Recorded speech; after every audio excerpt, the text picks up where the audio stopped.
sir, other faculty members, and my dear friends. It is a fine day to learn and embolden ourselves. I, Ritvik Voleti, the head coordinator of Institution Innovation Council, ISC, welcome you all. Before beginning with the interactive session, I would like to briefly inform you all about ISC. It was an innovation whose seeds begun by the Ministry of Education in collaboration with AICT to systematically foster the culture of innovation and startup ecosystem in education institutions. Primarily, IIC's role is to engage large number of faculty, students, and staff in various innovation and entrepreneurship related activities such as ideation, problem solving, creative thinking, and proof of concept development. Using this regular meetup webinars with alumni students to encourage and sharpen our skill set by getting to know their experiences and challenges.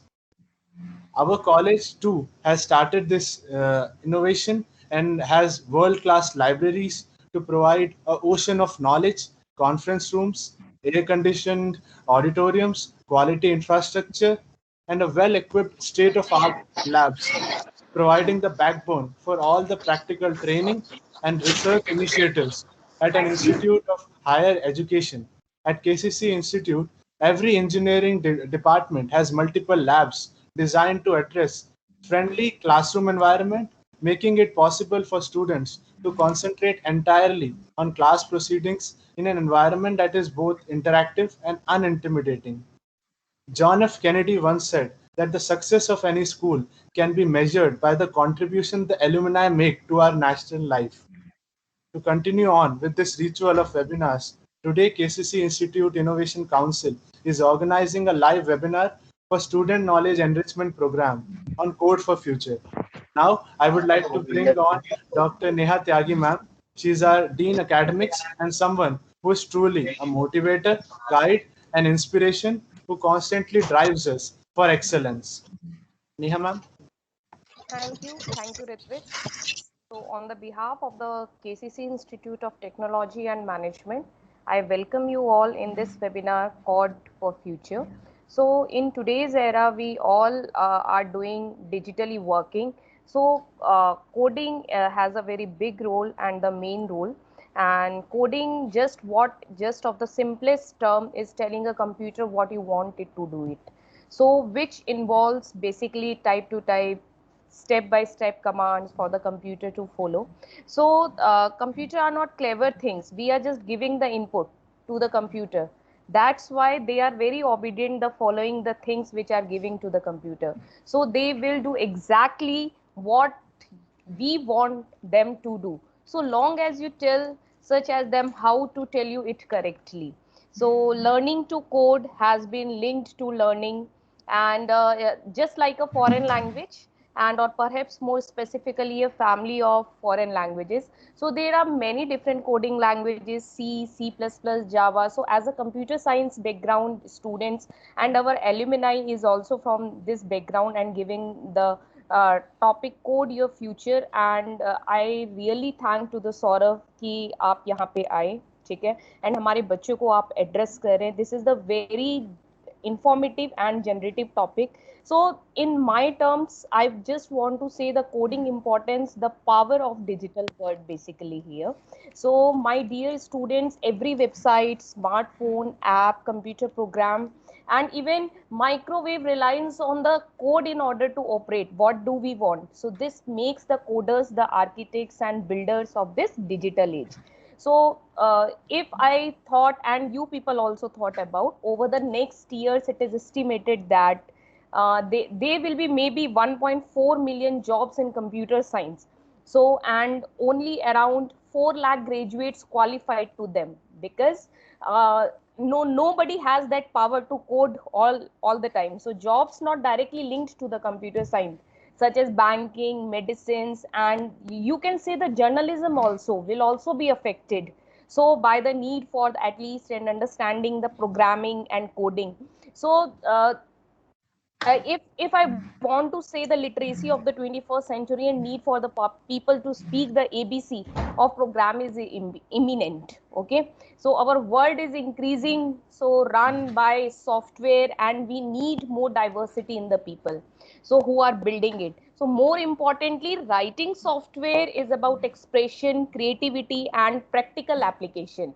So I heartily thank to our alumni speaker, Mr. Saurav. So you came here in our college to uh, share your knowledge and information about the topic. So I really thank to Keshav ji, Lakshita ma'am, those who are coordinating with the students from uh, last 2 days and giving this opportunity to our student to learn our alumni. So we are just starting this series and this is the first one, and I hope कि ये आगे और अच्छा रहेगा हमारा series, and I want more contribution and more participants in this kind of series. You get the knowledge and get the internships approaches also from your alumni and the placement assistance also. So please share your knowledge. Thank you Saurabh ji, you came here, and thank you Keshav ji, Lakshita ma'am and our student coordinators जो इतना काम कर रहे हैं हमारे लिए from the third year, Ritvik and Simran.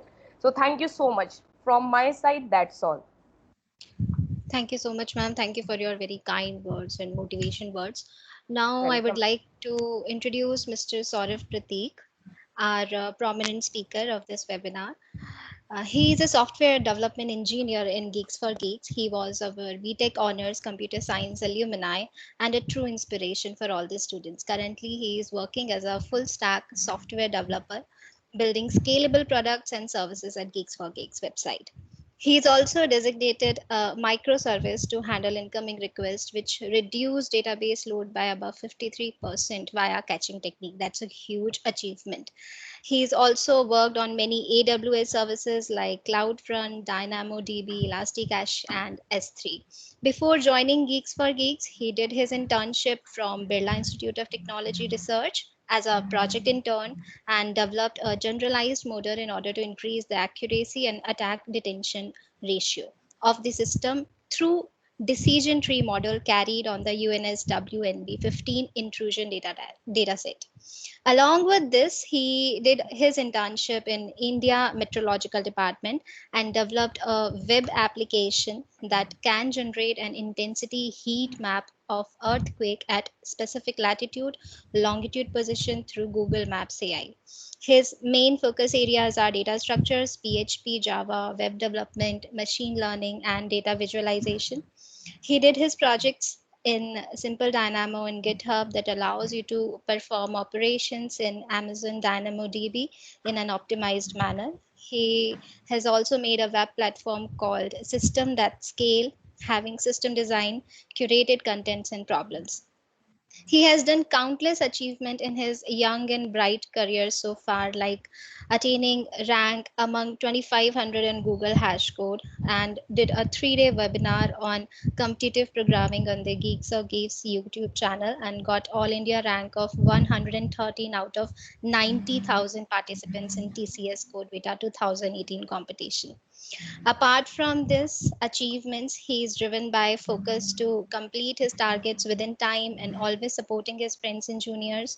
Above all, he is a great ambassador for our college who continues his lifelong quest for learning as a programmer and as a human being. Now, I would like to pass on the mic to Mr. Saurav Pradeek to enlighten us for his success story. Hello. Hi everyone. Thanks for the kind words. Thanks Neha ma'am. Thanks Lakshita ma'am. So, am I audible to you guys? Yes, you are, sir. Great. So, as I have, I thought of introducing myself, but all of you gave pretty much introduction about myself. So, my name is Saurav Prateek, and I am currently a software development engineer one at Geeks for Geeks. And apart from them, I'm also a competitive programmer. And rest of us, I guess you know by Lakshita ma'am. So I'll skip this introduction part and just let you know that what the webinar is all about, right? So I will assume that most of the audience is here from the computer science background, right? And I guess all of you are third and fourth year student. So Yeah, so this is not a one-way talk. I would request contribution from the audience and as well, because this is a kind of a discussion in every topic. I will gonna say some things, and then I probably think that there will be some questions from your end as well. So everyone is free to ask questions.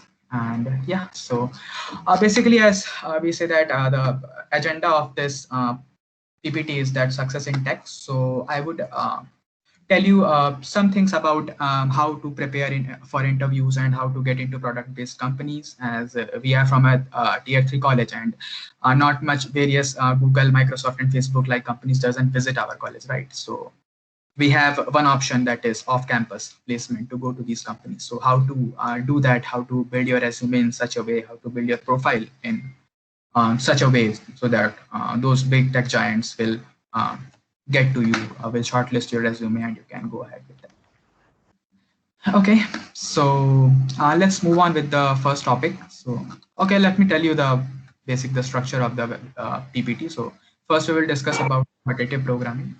I will assume that as you are from the computer science background, there will be some competitive programmers as well, doing competitive programming on CodeChef, CodeForces, Lead Code, and all those websites like that, right?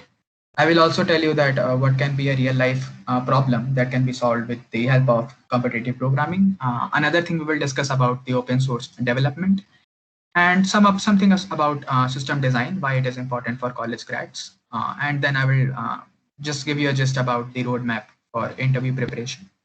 And then we will dive into the resume. So how to build the resume so that other tech giants and big companies, and so basically your resume could stand out, right? Okay, so from the audience, do anyone does competitive programming in the college? From third year, fourth year, anyone?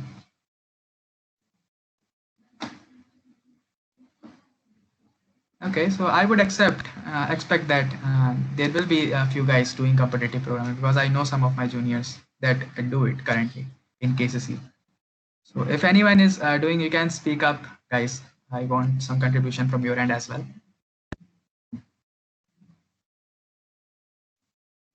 Okay, okay, great, not an issue. So yeah, so let's talk about this. So why do we need competitive programming? So basically, in the current field, we need engineers who are able to come up with solutions to the real life problem, and competitive programming helps you deal with that. So basically, competitive programming helps you to use data structures and algorithms to build up solution in optimized manner, right? So I won't say that competitive programming is only way to build up your problem solving skills. Apart from that, you can also just focus on data structures and algorithms, but not doing competitive programming basically, but yeah, just focusing on data structures, algorithms, implementing some data structures, implementing algorithms, reading about them, how they help to reduce the time complexity and space complexity and all. But yeah, this is focused on competitive programming. So yeah, so competitive programming helps a lot. Basically, it helps you to play with data structures and algorithms, right? So yeah, so basically we need engineers who can come up with optimized solutions. So competitive programming helps you to build up these solutions in less amount of time and with less memory space, right?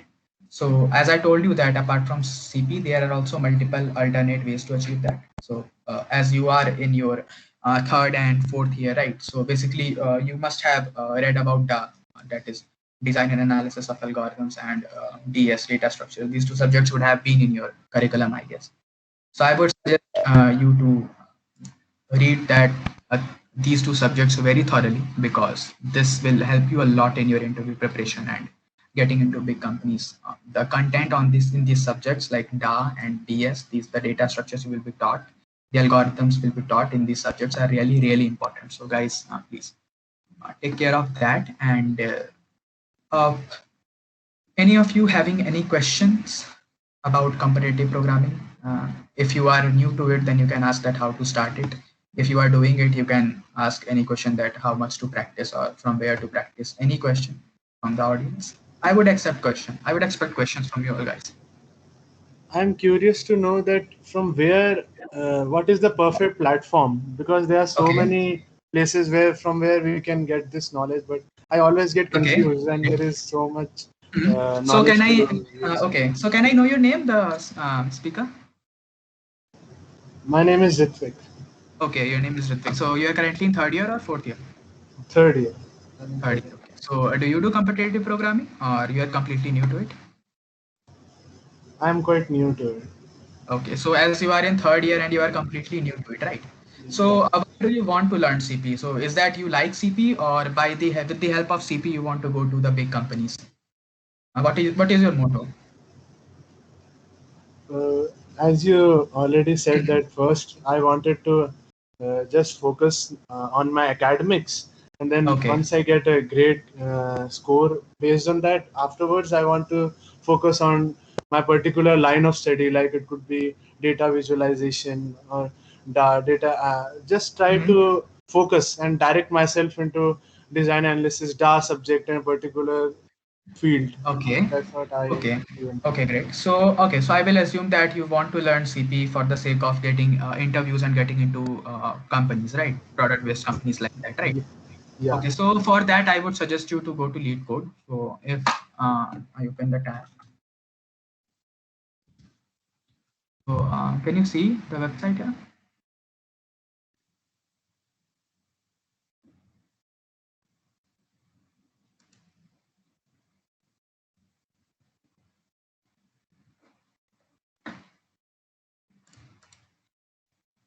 Uh, Hello.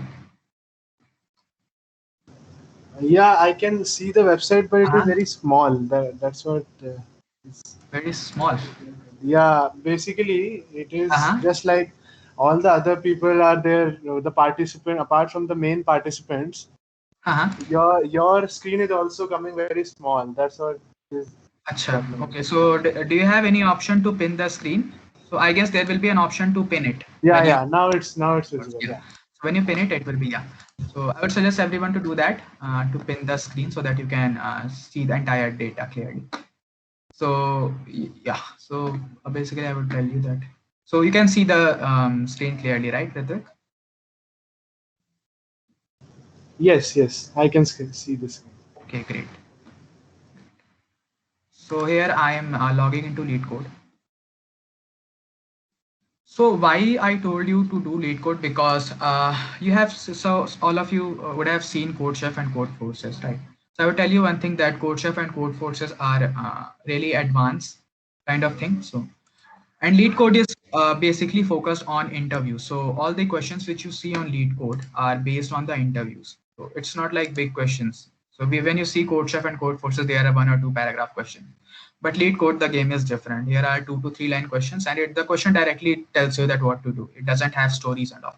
And in the interview, the interviewer won't gonna tell you stories. He will directly tell you to do this. So he will tell you if you want to traverse binary tree in the level order format, he will directly tell you.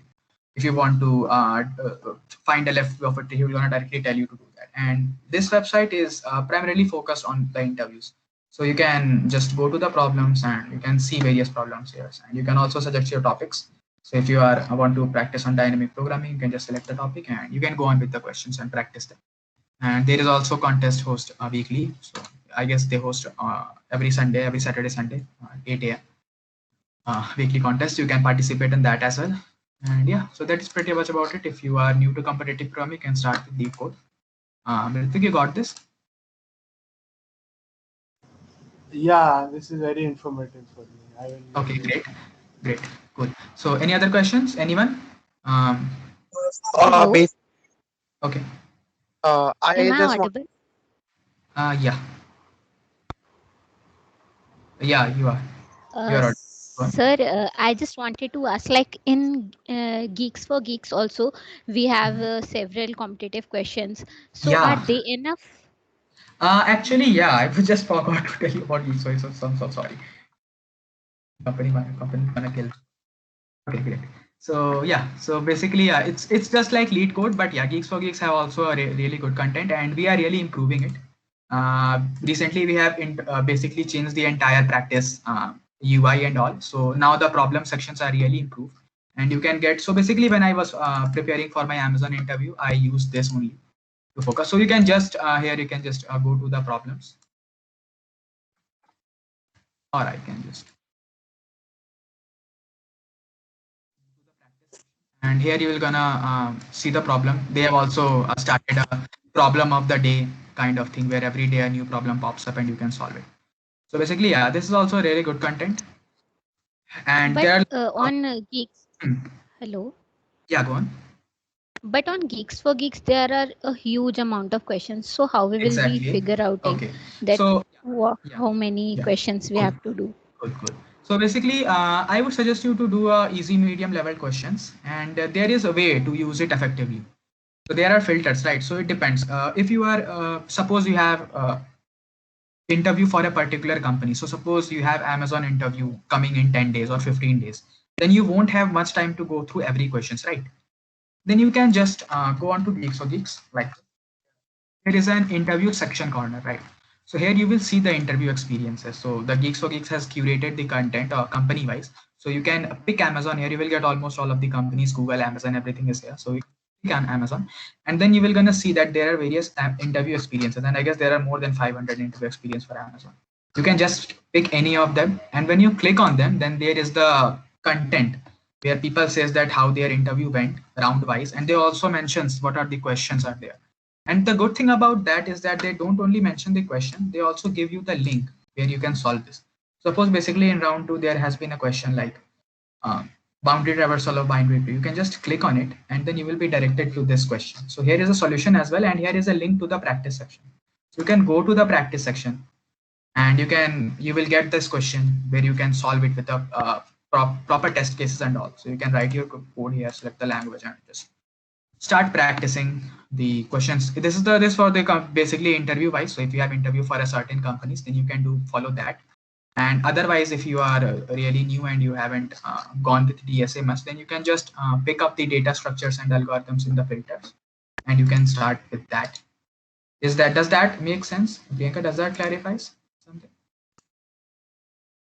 Yes, sir. Okay, so you can see that there are a lot of filters here. You can sort it basically by a lot of stuff. So there is a topic tags, there is a company tags, and more than you can get everything here.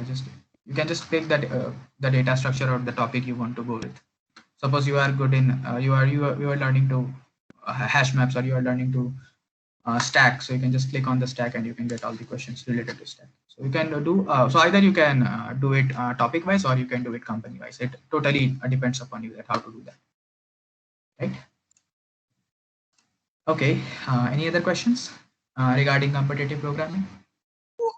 Basically, I had a question not particularly regarding competitive programming. So basically, I interviewed at a unicorn startup a few days ago, and the Okay. problem that arose was कि, they want the best solution, and I Uh-huh. was for the brute force approach for the same. Okay. So how to increase the problem solving skills, like how to focus on finding the best approach for the same problem.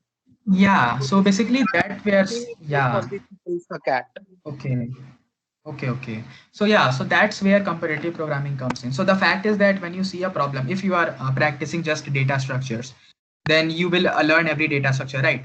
But when you do competitive programming, if there is a question, then there is a time limit as well. So if you pick a question and you try to do it, and if there is a better approach, and if you implement brute force, then you will not be getting full marks, or most probably you will get a TLE here, TLE verdict, right? So that is a good thing here, that if your solution is not perfect, it won't get passed, and you will be compelled to go to learn the better approach. And basically what happens in lead code is that there is a very good discussion forum. So every question has a discussion forum separately, and you can go there. Just if you're not getting a question, you're not getting its optimized approach, you are stuck with the brute force approach, suppose n square approach, and you are looking for an order n or order log n approach, then you can just go to the discussion forum. There are many people who would be really happy to help you.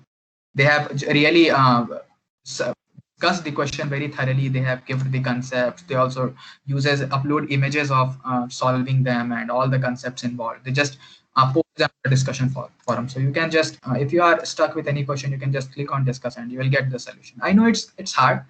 Sometimes it's hard to understand the optimized approach with on even seeing the editorial, but yeah, you need to spend some time in it. It's hard, dude. It's hard. I understand the competitive programming is really tough.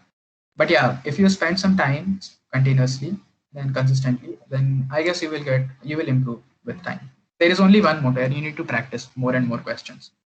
And just don't do a brute force, try to optimize that as much as you can. Right, Ramesh?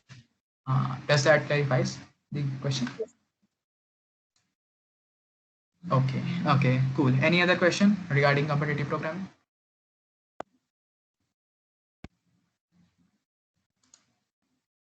Okay, okay, cool. So, okay, so let's move ahead then.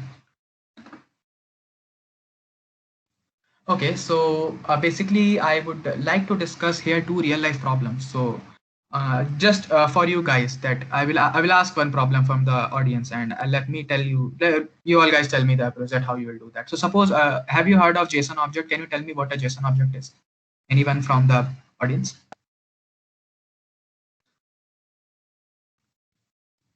JSON object, JSON, JSON object. Anyone here of that? Someone doing that? Object Yeah. notation.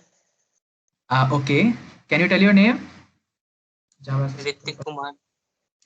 Okay, Ritik Kumar. Great. JavaScript object notation. Yeah, that's correct. Full form. What is it actually? It is used to store and exchange data. Okay, exchange. Yeah, true. Basically. So what a JSON object is that we have standardized the way of sending, receiving data. So what the thing is that there are a lot of technologies here, right? So suppose you are using Node.js at your backend. I am using PHP at my backend. Some other guy is using Django at the backend. Then there are multiple languages, and the data structure and the way that it processes the data in every language is different, right? So we have standardized a format that I'm gonna send the data in this standard format, and you will gonna receive the data in this standard format. And that one of the standard format is JSON. It is widely used in exchanging data via APIs. So you can basically all the companies like Google, Microsoft, Facebook, all of them uses JSON. So JSON has a typical structure, right? A key value pair, and you must have heard saw JSON. If you have saw JSON, then you would have getting it that there is a curly braces, open curly braces, close curly braces, and there is a key value pair. Every data is mapped to it, right? So there is a question that if you have given a string, then you have to validate that whether the JSON object is correct or not. So if you have to do that, then how would you do that? Can anyone tell me that how would you do that? Anyone from the audience? Yeah, go on.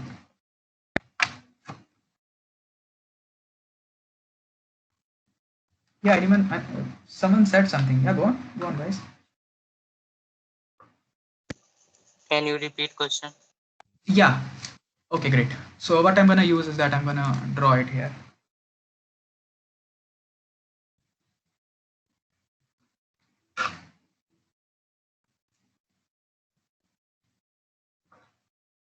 Okay, I can't switch the screen, I guess. Okay, not a problem. So basically what I said is that I have a JSON object, right? And the question is that how would you validate? How would you check that whether that JSON object is correct or not?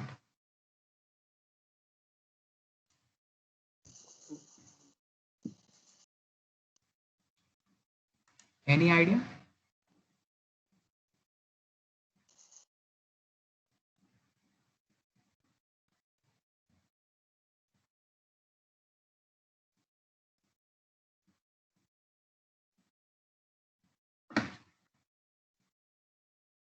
Anyone?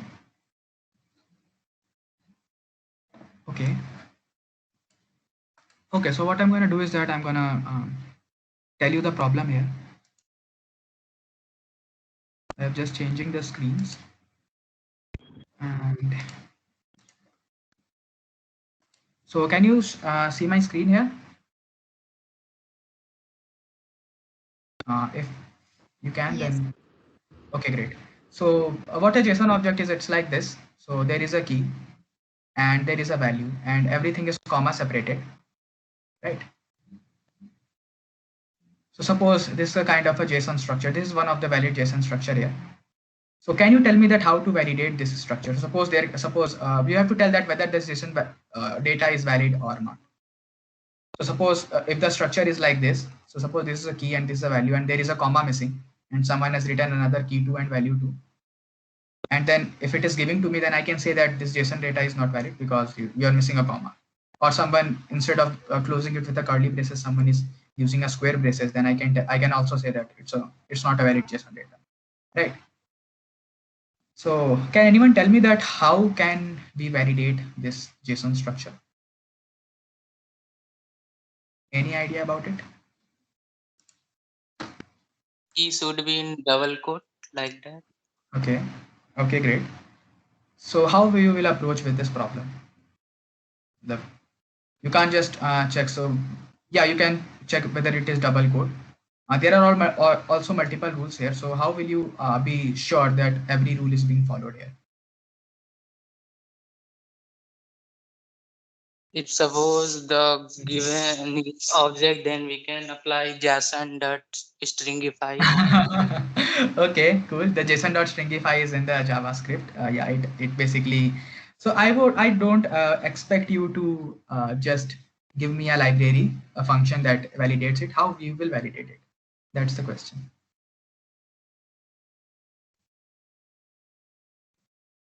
So this is I'm going to tell you that how to validate it. So basically why I asked this question is that this is where a real data structure comes in. It's pretty hard, but just try to understand it. I'm just telling you that what is the practical application of a data structure. You have used it, I know, but just go through. So basically what happens is that when you have a key and value, and when you are told to validate a JSON, so what your system is that when you validate your JSON using any library, it converts this key into a tree. Basically, it's a recursive syntax tree. So what is that is that here is a root, and all the elements at the top is the first child of the tree, right? And the value is attached with this tree like this. So suppose in this key, there is another JSON object attached. So what will happen is that all the keys of this JSON object will be attached here. So in this way, this JSON object is entirely converted into a syntax tree here. And what happens is that when we have a syntax tree, we can simply do a depth first search here, and we can just go to the root and we can do a depth first search. And whenever we get a JSON object, we can validate it with multiple rules. So we have 10 to 15 rules for validating a JSON object, and we do that for every JSON object. And by diving into a depth first search format, we can just validate the entire tree. And at any point the validation fails, we can return false, that you haven't, the JSON string is invalid. And if the entire depth first search goes correct, validation goes perfect, then we will end up reaching the root, and from here we can return that okay, you have validated it. So anybody getting it? Anybody gets this approach, what I was trying to tell you? Yeah. Okay, great. I know it was hard, but just with this. And yeah, so another problem is that how can you check whether a word is present in your dictionary or not? Anyone can tell me that how will you check if I give him a dictionary and I give him a word, that how to check whether a word is in the dictionary or not? Anyone from the audience?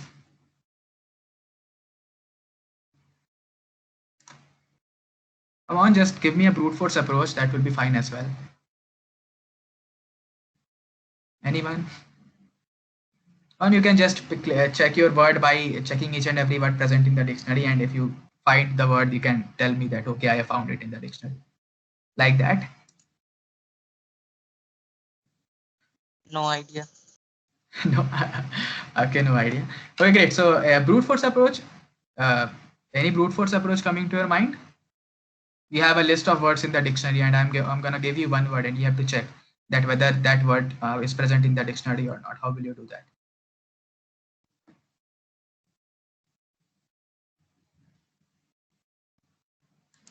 Okay, cool. Let's skip this question for now. Okay. Yeah. Okay, let's, you can see my PPT, right, everyone?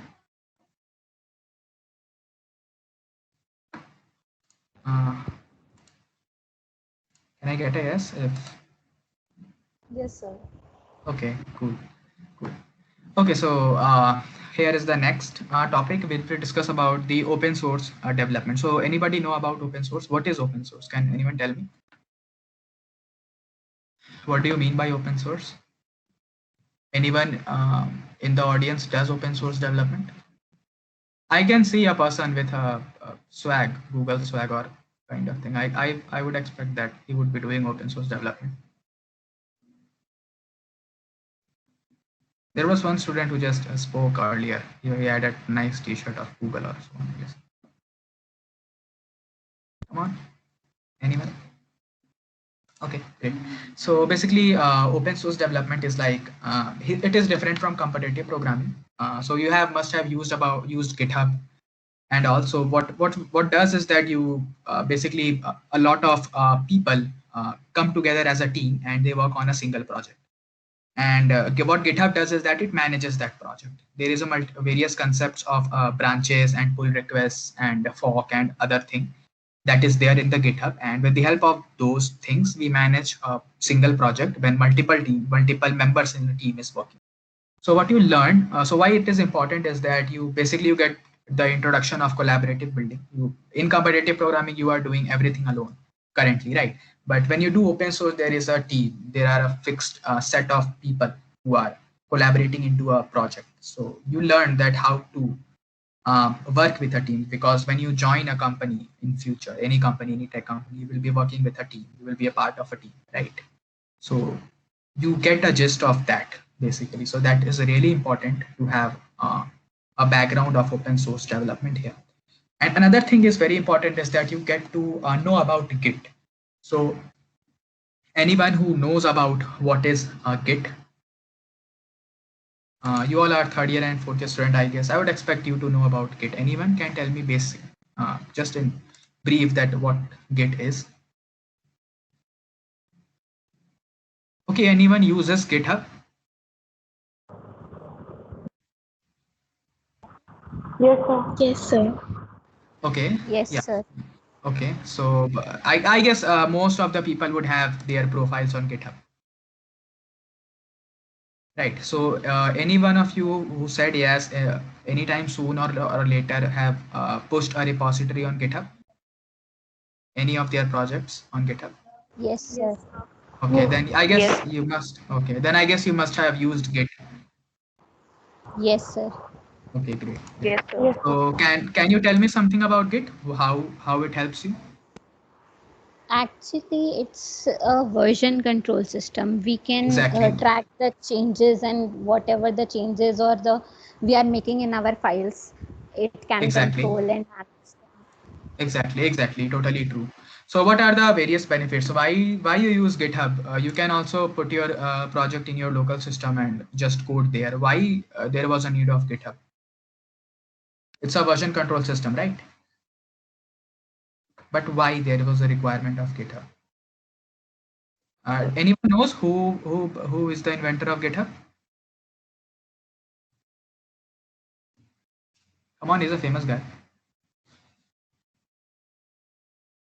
Acha, you know who is the inventor of Linux? Okay, great. So have you heard of Linus Torvald? Yes.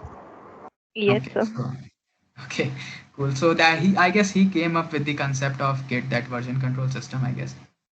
I've heard one of his talk talking about Git. So basically, what happens is that Git is a version control system basically. And why do we use Git is because, as I said, that we are working in a team, right? So Git allows the unique concept of branching. So what you can do is that when you are working on a project, you can branch it basically. So what happens is that when you are working on a new feature inside a project, then you can simply open a branch of your project. So what happens is that there is you have seen this kind of thing here. So suppose this the kind of timeline in your commit. So what happens is that if this is your repository, then if it is going like that, and suppose Priyanka came and she wants to add a feature in at this point. So what she will do is that she will gonna extract a branch from this ongoing repository, and she will continue adding her feature into it. And what if I came and I also wanted to add a new feature? So what I will do is that I will again split a branch from the stable version. So this is the stable version. And why it is a stable version? Because this is perfectly all right. And this is the test version, or this is not a stable version because Priyanka is currently adding the feature. So she has not tested it and she is not sure that whether it will work correctly or not. So I can't just branch with this repository. I will always branch with a older stable version, and I will gonna add my feature. Suppose I'm adding a feature F2 and Priyanka is adding a feature F1. So what happens if she is done with her feature? So what happened is that she will gonna merge it back to this stable version, and now this stable version is updated with feature 1. Now when I am done with my feature, I'm gonna again merge it with the stable version. So this was a stable version, and now my stable version has the feature of F1. Basically this stable version has both the feature. So this is one of the unique concept that GitHub provides. It allows us to work on a single project, so multiple people can fork a branch from a single stable version of the project, and when they are done with the task, they can also merge it back to the master. So this is the thing of collaborative building. This is in just I told you about the collaborative building. This is how it works. This is the same thing works in my organization at Geeks for Geeks. We particularly use Bitbucket for this. So there are multiple services that allows you to do this version control system. So one is GitHub, another one is Bitbucket, another one is GitLab as well, and all of them uses the same technology, that is Git.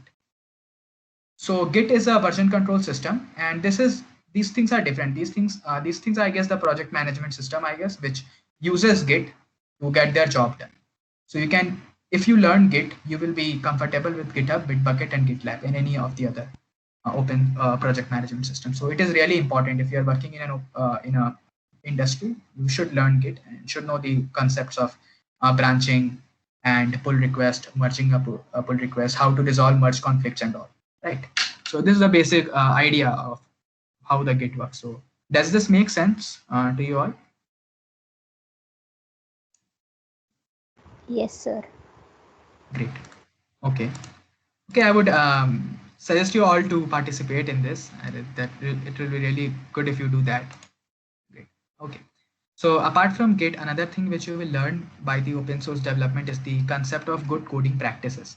So what is good coding practices? So currently you code, right? But there are multiple things which you should be aware of while coding. So you when you code in an industry or in a company, then there are multiple standards through which you need to maintain it, right? So there are multiple standards which are maintained by a company, and when you code, you need to follow these standards. So in CP, what you do is that you just suppose you do a variable named T1 and another variable named T2.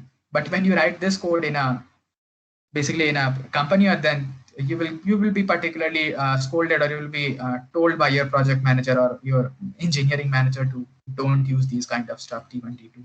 Basically, one thing you should keep in mind in that when you declare a variable, it should be meaningful, right? So just while writing the code, while you are declaring a variable, you should know that what that variable is doing and name that variable accordingly. So variable should be meaningful. Another good coding practices could be that suppose you wrote a function, right, and you are doing multiple tasks. So suppose a function F1 is doing task, so T1, T2, T3, and T4. So this function does 4 tasks, and it's quite large. Suppose it's this 300 line function, single function is there. So what you can do is that in clean coding practice, one of the practices that make sure that your function do only one thing. So if there's a function, then you should do only one thing here. So what you can do is that just split this function into multiple functions. So you can be F1 doing task T1, and similarly F2 doing task T2, and so forth, F4 doing a task T4. So what happens is that every line, so now your function also became small. Suppose every line became 100 or 80 lines, right? And now it is easier for doing code reviews, or whenever you are coming to this function to check what it is doing, then you can just it's as it is small and it is doing a single thing, you will be quite it will be quite handy for you to understand what you have written here. So instead of using large functions, you can just split them into smaller and smaller functions. So these are few things which you will learn when you do open source development. When you will contribute to other repositories, then you will learn all these coding practices. So yeah, that's why it's good to know about open source development and to perform it. Another good thing is that you will know that how big tech companies maintain their code bases. So as you know that on GitHub, there are multiple big companies like Mozilla, Google, and almost all the companies and their repositories are there. So you can just go into the repository and see that how the structure of their code bases and how they maintain them. Right? Sir, Okay. I Yeah. had a doubt Yeah. Sure. Go on. regarding this. Like when we write documentation for a particular project, Okay. I don't have much idea about the format, like what the industry Mhm. needs, like the documentation format. So, is there any website from which we can refer, like the standard Uh, from which it is like okay. followed by most of the companies? So you will, there is a subject in your curriculum, I guess, software engineering. There is a concept where you will learn about SDLC, life cycle and documentation and all. But yeah, if you want to tell me that how your documentation is done, so you can just go on with this concept. Like if you have solved a particular problem, right, then you can start first with a problem statement that what your, so suppose you have made an application and now you want to document it. So what you need to do is that first you need to tell your audience that what was the problem that your particular application is solving. So this should be the first line. And after that you can add accordingly. So suppose this is the problem statement, then you can tell other guys that what you approached, how you performed the approach here. And then you can just mention some important code snippets as well, that what it does. So okay, let me tell you, let me show you one thing. So this is my GitHub profile. Yeah, I guess it's slow.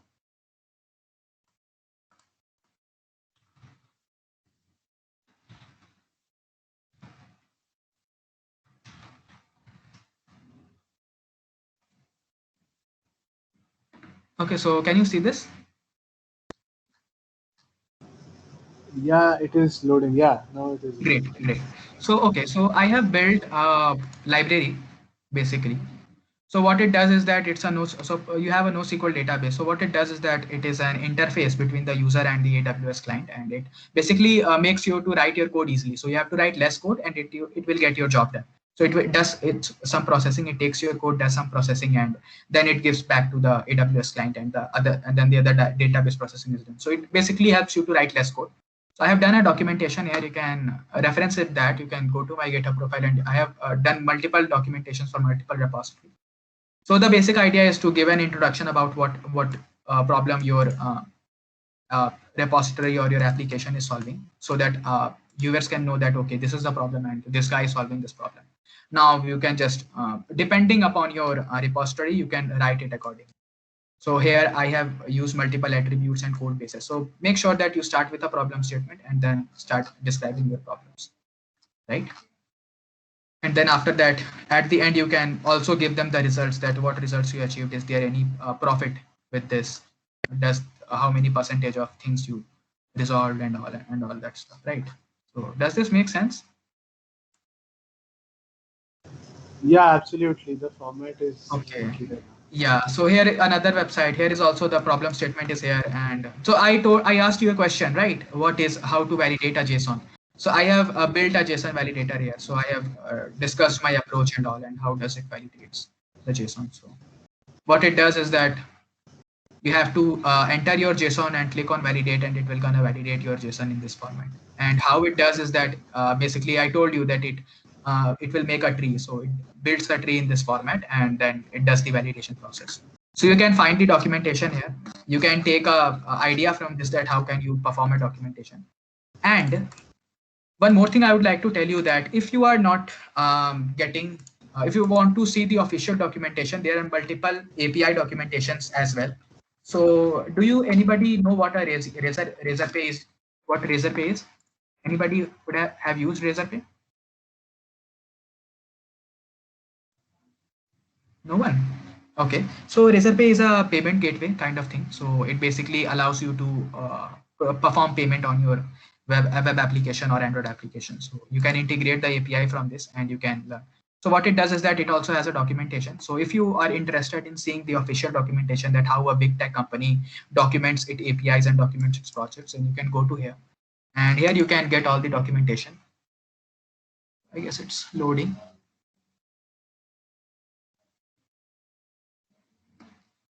Just I would wait for 1 to 2 minutes, I guess.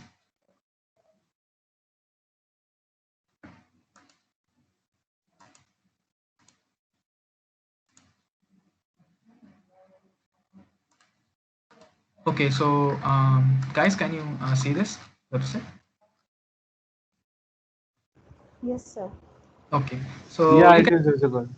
Okay, great, great. So you can go to the various parts. So if you are going into web and integration, then you will see various APIs here as well, and how they have done it. You can also see. So you can find the APIs here.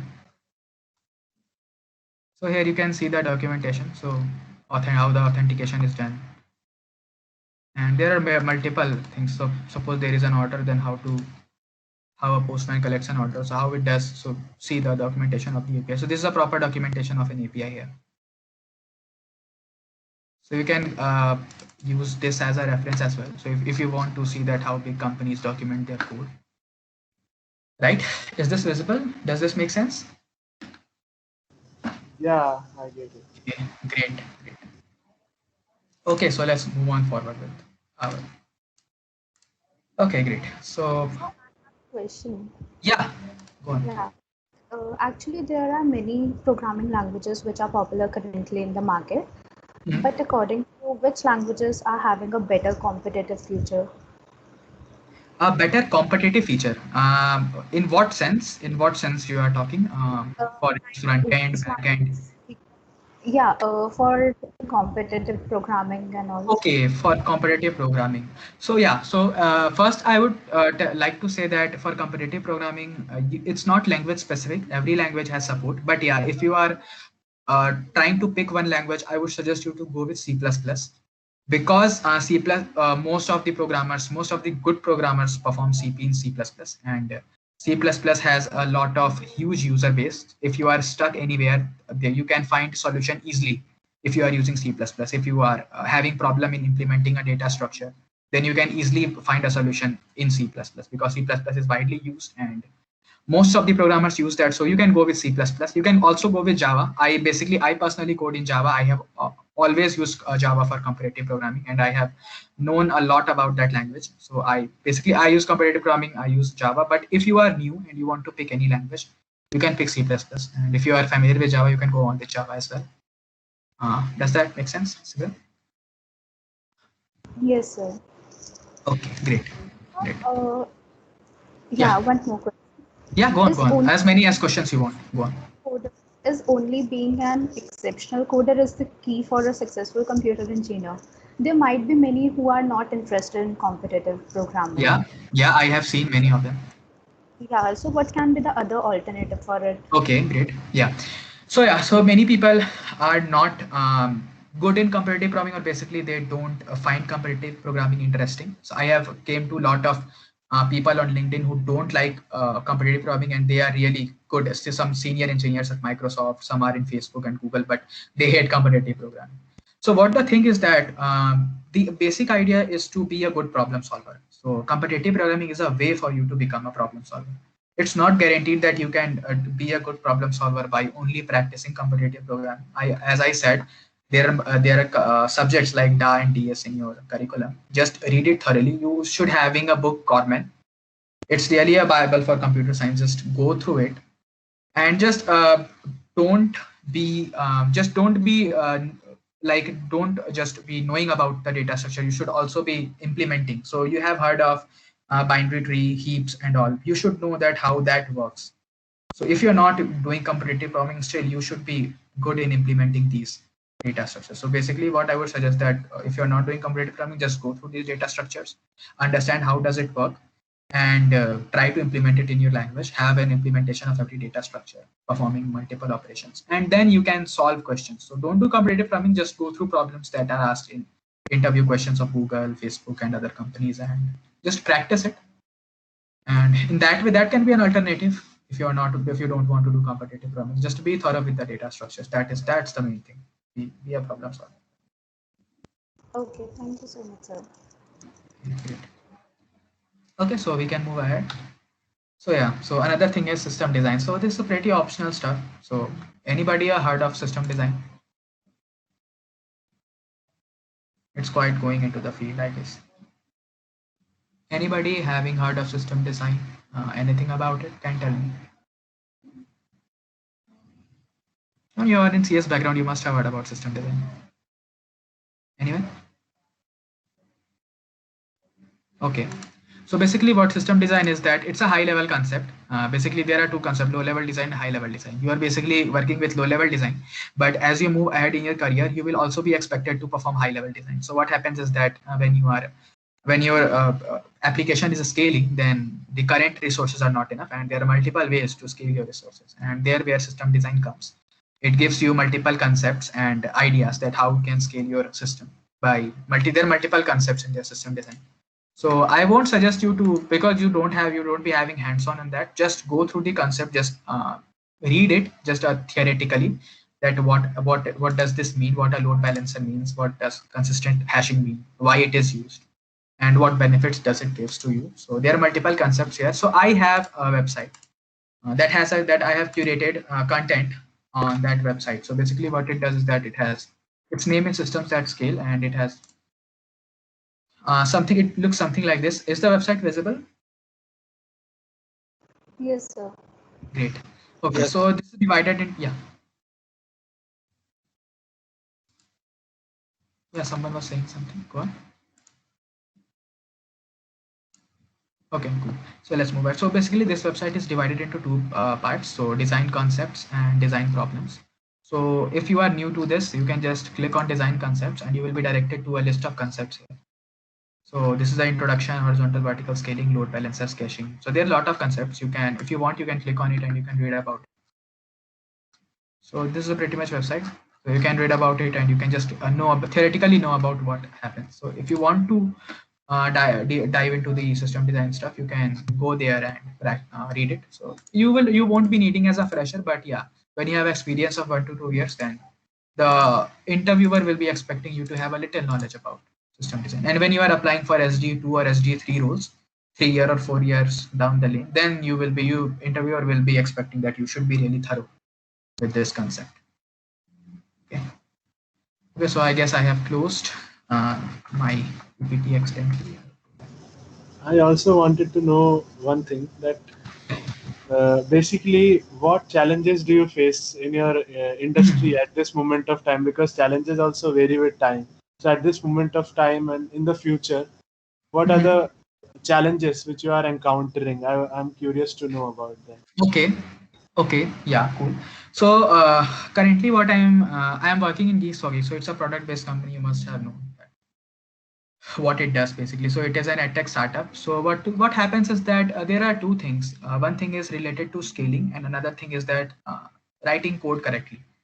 So first you need to be good at writing your code correctly. So suppose if your manager or senior tells you that you need to implement a feature, then you should be thorough that when you write a code, it should work correctly as expected. And then when you are good with that, then you can think of scaling it for a large number of users. So initially what I am getting to learn here is that how to write code correctly, how to perform API integrations, how to use SQL and NoSQL databases and all. And the challenges which I face. So basically there are a lot of scaling challenges which I faced. So if you want, I can tell you one story. So do you all want to listen about one challenge that I faced when I was working in GFG? Of course.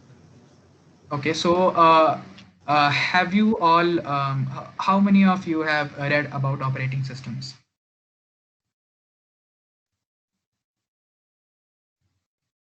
Come on, operating systems, OS, guys, anyone? Yes. Okay, yeah, so you have read about OS, right? So you must have, so you must have familiar with the concept of threats, mutual exclusion principles and all. Yes, sir. Yes, sir. Yes, Okay, sir. great. So what I'm gonna tell you is that there was a problem here. What was happening is that suppose this is a user. So what happens is that whenever a new user comes, then suppose currently we have assigned 8 lakh users. So suppose there are 8 lakh user in our user database, and suppose if a new user came to register, then what happens is that we pick this 8 lakh and we increment it, and we provide this 8 lakh one to this user, and we make it 8 lakh one. Now, if a new user then comes, then we pick it and we make it 8 lakh 2. So it is a basic auto incrementing thing, what is happening when a new user is coming. Does this make sense? Yes, sir. Okay. Okay. So now what was happening is that as we are scaling, a lot of user hits the database. So what was happening is that uh, suppose there are two users. So suppose there are two new users, and what was happening is that suppose the user ID was 8, and they both were hitting this single item at once because there was a lot of traffic and there was a moment where these two users came simultaneously and hit it. And what happened is that they both got it as their user ID and they both incremented it to 9, and they went into the database to store themselves. So it stored itself as 9, and this was a new user. And what happened is that this was also 9. This got, and this became 9, and this also got overlapped here. So what we were facing is that many users were complaining that we are creating our profile, but we can't see it. We are creating the profile, but we are logging it. It again tells you to build the ID again. So what was happening is that this user got his account created successfully, but for this user it was a failure. Although he was able to successfully create the profile, but in the DB it got overlapped. So does this problem make sense to you?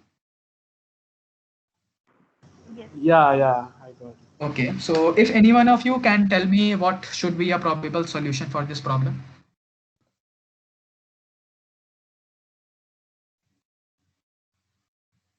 So this is a really interesting problem. This is a very famous problem. Many companies faces when they are scaling.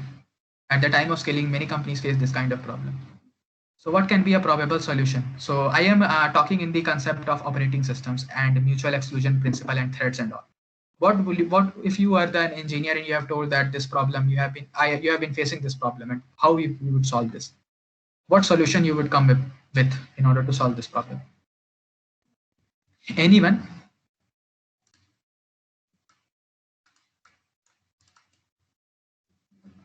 Any solution would work. I don't want a correct solution. Just tell me whatever you are thinking, whatever that comes in your mind. I've given you a hint that you can use operating. You need to do something. So the solution is in among operating system and all. So what can be done? Anyone? I will tell you the solution, but I would be expecting one solution from you. Anyone who can tell me about it. Come on, buckle up. I told you the problem. At least give me one solution. One brute force will some basic solution will work. What do you think? What is the problem here? Anyone can tell me? Priyanka, can you tell me what is the problem here? Ritik, anyone? Simran, anyone? Acha, just explain me what is the problem statement here. What is the problem I am facing? The problem is like the data is overlapping and Exactly. the person because the threads are overlapping, I guess. In Okay. that. So Okay. the Yeah. user is not able to see his profile because it is overlapping with some other's profile. So one can see Okay. and the other one can't see. Exactly. The problem is with overlapping. So is there any solution, Priyanka? No idea, sir. Okay, cool. Not a problem. So any other guy? Anyone? If not, I'm gonna tell you. Yeah, go on. Excuse me sir actually इसमें ऐसा कर सकते हैं हम कि जैसे कि अगर कोई एक इंसान उसको अप्रोच कर रहा हो तो हम उसको Exactly. लॉक कर दें लॉक Exactly. या फिर Seema codes I think Perfect. That was I wanted to listen. So एकदम correct. बिल्कुल सही. कौन है ये? नाम क्या आपका? I know your name. Sir Parthi, well done. Well done, really well done. And that's what we did. So what happened is that the main problem, as Parthi said, that this was a single item and we were having. Excuse me, sir. Yeah, sir, go on. Parul. Parvati, You're okay. pronouncing my name wrong. Parul. Okay, Parul. Okay, I'm so sorry. So as she said, that this is single item. So you must have heard in the database that when two write operation happens, then there can be a conflict. So exactly this thing is happening here. So there are two write concepts and there are two write operations, and this is causing a conflict. So what we can do is that in OS, what happens is that this is a mutual exclusion thing. So this is this code statement is here, and when user 1 comes and try to pick it, and user 2 comes try to pick it. So suppose both came at the same point, then what will happen is that in the solution that we give it to it, and when it has been processing, so U2 comes and it will find that this is currently in process. So what we will tell is that to U2 that go into the wait queue and wait until the processing is done. We can use semaphore to achieve this. And when U2 has done, when U2 is done, and then it will be 9 for U1, and it will be updated to 9, and then this semaphore will gonna trigger this that okay U2, the processing has been done, now you can get your job done. So now U2 will go on here and it will pick 9 and it will convert into 10, and this will happen. So what is that? This was not thread safe initially. So this was not thread safe. So this was not for concurrency, it was not thread safe, and now our code is thread safe. So what do you mean by thread safe is that if multiple threads are hitting one data instantly or at the same time, then we are not getting any inconsistency in our data. So what happens is that we will put U2 to wait, and while U2 is waiting, U1 will do his processing, and when U1 is done with the processing, then the semaphore will trigger U2 that the wait is over, you can go on and you can start the processing. So this is one of the solution that was implemented, and this solved our problem pretty much. So does this make sense? Yes, sir. Yes. Great. Okay, cool. So yeah, so this was one of the good problems of system design, or basically low level design as well. You could be asked this question in your interviews of operating systems basically. Okay, so there are more problems as well, which I would like to ask you guys that what can be a solution. So can you tell me that how big companies like Google or Facebook can solve their static website content? So anyone what is static website content?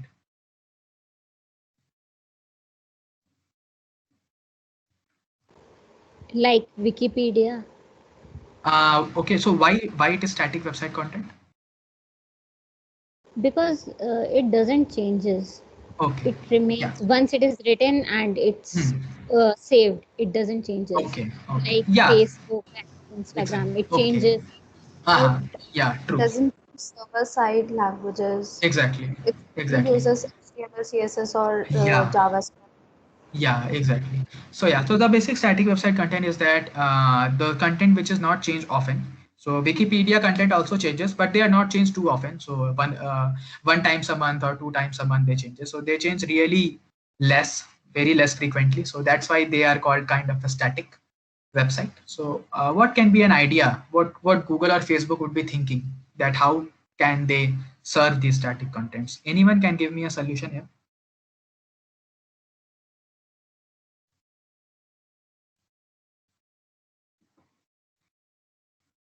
Okay, so anyone have heard of content delivery networks, CDN? Okay, so I will tell you in the layman term here. So what happens is that suppose this is the entire globe, and suppose this is India, and you are hitting suppose there is a static web page which is hosted by Google here, and this is his US office. Suppose this is Asia, this is Europe, this is Africa, and there are server S1 present at US S3, and there is Asia here, where is S4. So suppose you are residing in India and you are hitting this static website. So the static website is present in every server. So it is present in S1, S3, S4, and S2. So what do you think that if you were to tell that if you are hitting from India, then from which server you should be getting this static website? As it is not changing, so from which server you should be getting it? Anyone? Should it be S1, S2, S3, or S4?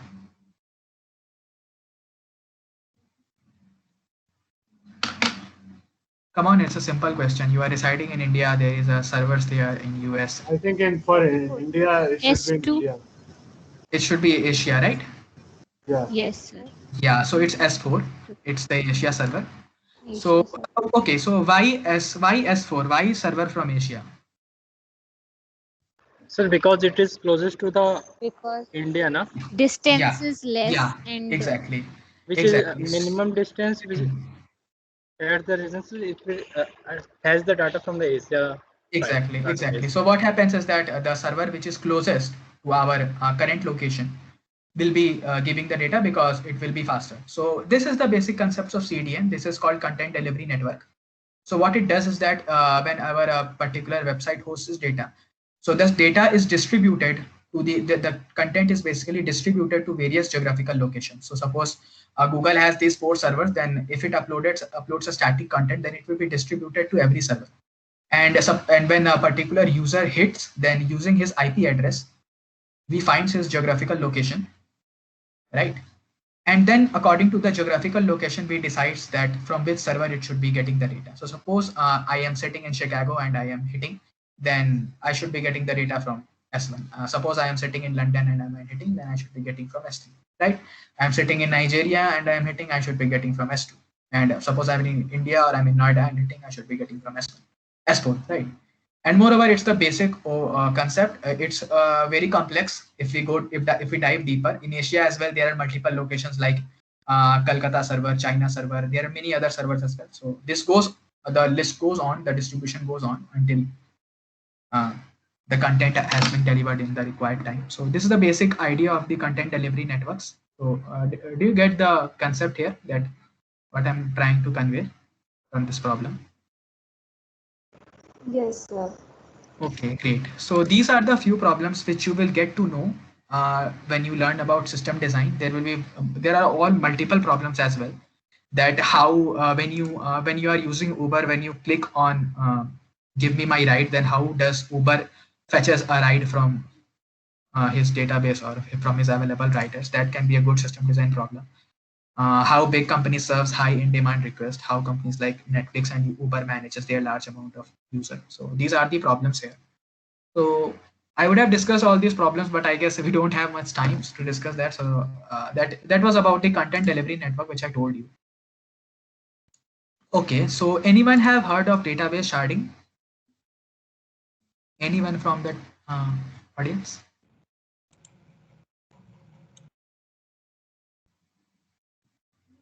Okay, not a problem. Then I will skip the problem because this problems require some concept. So this for a high level, you don't have to worry about it much. Just if you want, you can go through the system design. Okay, great. So now we can move on to the roadmap for interview preparation. So basically what I told earlier, that you should be learning data structure algorithms. There are multiple ways. You can either do competitive programming or you can read from books, but you should be thorough in DSA. You should be good in DSA, not theoretically, but also implementing it on your preferred language, any language you want, but you should be able to implement the DSA, the data structures and all. You should be knowing the concept of Git. It would be a plus if you have done some open source development, contributed to some good organizations and all. One thing that I must tell you, that don't neglect your CS subject. They are really important, because even if you clear 1 to first or second round using your DSA skills, in third or fourth round you will be probably asked questions related to operating system, database, and networks. And if you don't have a good, if you don't have paid attention while reading or learning this, then you will really be embarrassed. You will be really, it will feel bad that you have came this closer and just not knowing CS subjects has lost you the interview, right? Lost you the good opportunity. So be thorough in OST, PMS, and networks, guys. It's really important. And another thing I would like to focus is that improve your communication skills. Learn to talk more, try to give events, try to speak. Another thing which I'd like to tell you, that there will be data structure algorithms round in your interviews. Probably if you're going for a good product based companies, then there will be a DSA round, 1 to 2 rounds, and where you will be asked to solve a problem. And in that case, you will probably telling your approach to the interviewer. So be ready to explain those approaches in a simple manner so that the interviewer can understand. Even if you have a complex solution, just learn to how to express those complex solutions, those complex approaches to the interviewer in most simple manner. So that is really a good, basically a good thing about a good engineer, that he can convey his solutions in a really intuitive manner, or really basic manner to the interviewers, right? So that will be a plus point for you. And another thing I would like to tell you is that use LinkedIn effectively, because suppose if we are not getting much, if not good companies or not much good companies or not multiple companies are coming in our college, then by just using LinkedIn, you can get referrals a lot. If you have a good network, then you can get a referral. So you guys know that Uber is hiring for 2021 grads. Uber has currently opened a position. You should look at it. There is a, I guess there will be hosting contest on 13 or 14 June, I guess.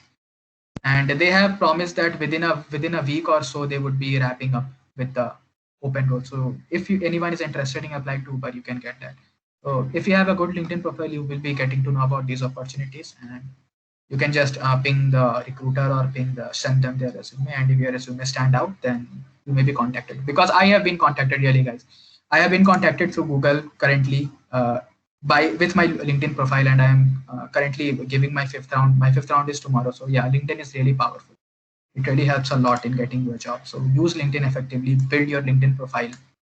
Really good. So basically what happens is that you are yourself a brand and you have to sell yourself to the companies.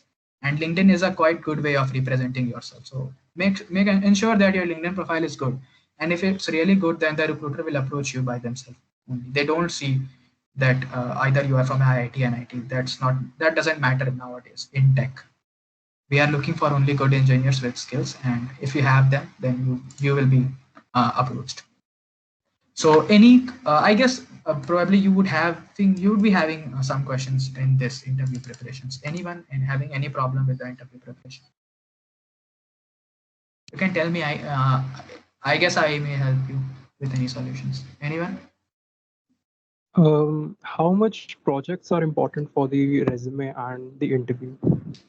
Yeah, so projects are really important because projects are the only thing that tells you that you are good at getting things done. So one tip I would like to give you that if you have done a project, then please host it on GitHub or host it live on a server, or if you have a static page, then you can host it so that provide a link to your project. So basically you can give that link and the interviewer can on your resume can see that this has done this project, then he can click on the link and see that what that project does. So that really impacts. Many good companies have hired people on the basis of their project only. So they don't have any competitive programming background, but they have built really interesting projects, and that's why company hired them. So projects are really important. I guess after the internships and experiences from the industry, the second big thing is the projects. So yeah, try to do as much project as you want and try to do meaningful projects. Just don't make a library management system or that kind of stuff and host it. Just do meaningful projects, some interesting projects. Okay. Any other questions? What style of project making do you prefer? Is it individually or completing it with with groups or friends? So yeah, so it's both. I guess it's a mix of things for me. So I won't lie, most of my projects are individual because I am poor at getting people to tell my ideas and then waiting for them to reply. And then when they are okay, then I think it takes a lot of time by just telling people to that, okay, you want to contribute to this project, let's do this. So I prefer doing it alone, but yeah, you should also do collaborative project with your team members. Pick those guys who are really interested, who are really passionate about building, and you can do group projects as well. You can take part in where there are multiple repositories would be really welcome you to contribute. So you can go there and contribute. And yeah, so most of my projects are solo. I have done it on my own, and one to two of them are group projects as well. Any other question? And out of the completed projects so far, which one is your favorite? Okay, which one is my favorite? Yeah, I can show you my multiple projects. Yes. Okay, so one of my really interesting project is Simple Dynamo. So what it does is that you have all heard about NoSQL databases, right? So yes, sir. So Amazon DynamoDB is one of the NoSQL database, and when you code in Amazon DynamoDB, then you will see that you have to write a lot of code. So what my project does is that it reduces the amount of code. So it has its own language. So basically, you can think that it's a language. So by importing Simple Dynamo, you can write a code in this language, and by really 3 to 4 lines, you can just get your things done quickly. So what happens that I guess I have done a matching here. So if you open my Medium,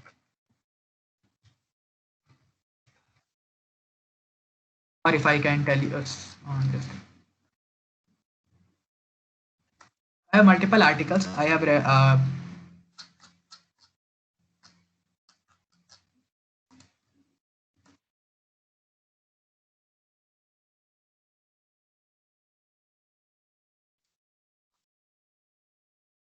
my profile, then you will be seeing multiple articles here. So if you are want to know something about clean code, then I have a 2-part series here, Principles of Clean Coding, part 1, part 2. You can go into that. So yeah, so this is a library which this was my project, and I have written about it in the Medium as well. It has been accepted by a publication, Level Up Coding. So it's under that. So what happens is that, suppose this was the line of code. So initially when you use DynamoDB, you have to perform all this thing. But when you use simple Dynamo, you can just do enter these 3 lines, write these 3 lines, and you can get this thing done in these 3 lines. So this was one thing I built, which will really help the people to write a less amount of code and getting their things done in DynamoDB. So this is one of my favorite project, and it has the results were really good. I am currently using in Geeks for Geeks my simple Dynamo. So this was one of my really interesting project. Another interesting project was this GitHub Actions. So have you heard about GitHub Actions? Okay, so GitHub Action is a CI/CD tool. So basically, when you push your code into the GitHub, then this GitHub Actions will perform some set of instructions. So what I did is that when you push your code, so suppose you have built a competitive programming repository and you have multiple questions, and when you solve them and you push the code into the your repository, then this test programming problems ensures that your problem passes the test cases. So it's a CI/CD tool. It's basically, you can see that this code checker checks and it's evaluate the test cases for all the problem.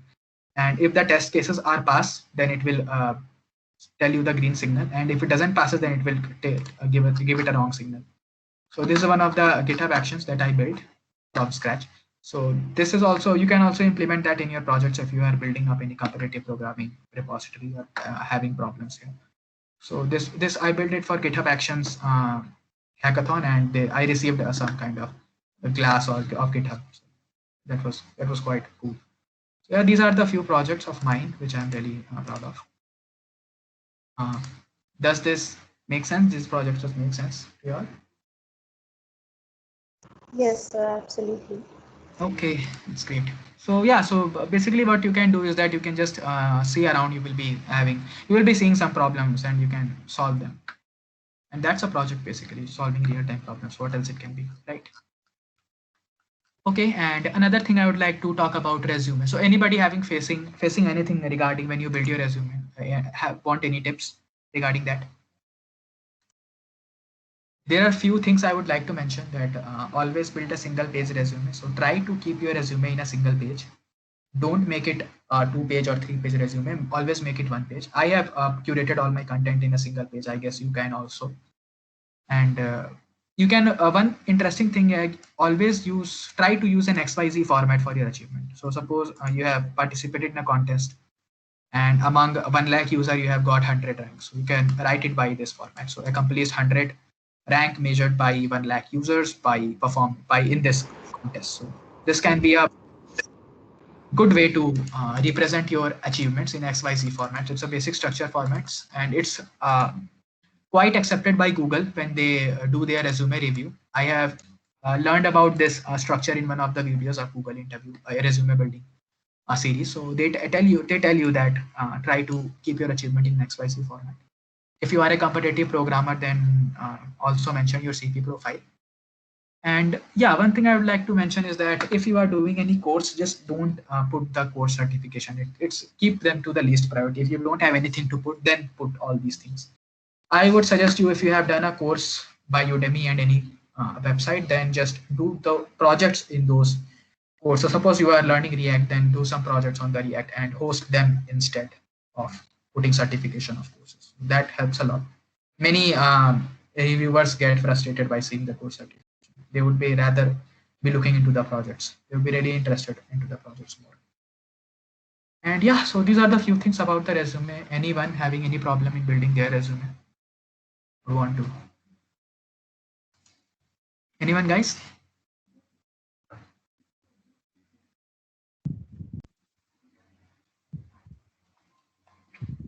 Okay, I guess everyone is cool.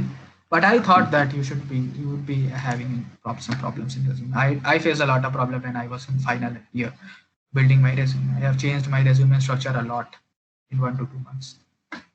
Okay, great. So yeah, so that was it, guys. That's are the few things which I wanted to discuss with all of you. So this we came to the end of the presentation, and I think that you would have found this entire session helpful, I guess. So at the end, I would like to thank all of you for having me here. Thank you, Keshav sir and Neha ma'am, and all of you for having me here. Thank you so Great much, Saurav. experience. Yeah. I want On to thank behalf, you personally for serving as a speaker for the webinar Code for Future. Your willingness to share your time and expertise in the area of coding and future perspectives. This will definitely help our students to learn and sharpen their skills according to the demand in the industry. And really, we are very fortunate to have a prominent speaker and alumni among us.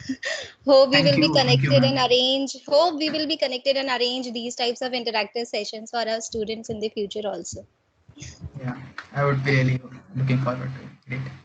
Okay, so I would like to hand over it to Ms. Simran for the closing remarks.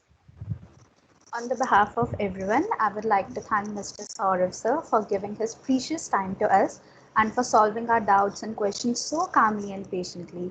It was such an interesting, informative, and worthwhile experience for us. Your hard work, determination, and dedication towards your goal and career has intrigued and motivated us immensely.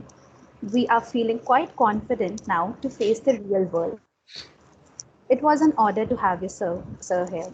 Also, I would like to express my gratitude to our academic dean, Dr. Neha Tyagi ma'am, and Mr. Keshav sir, IIC president, for providing us this platform where we all can interact with our alumni and for starting this alumni talk series.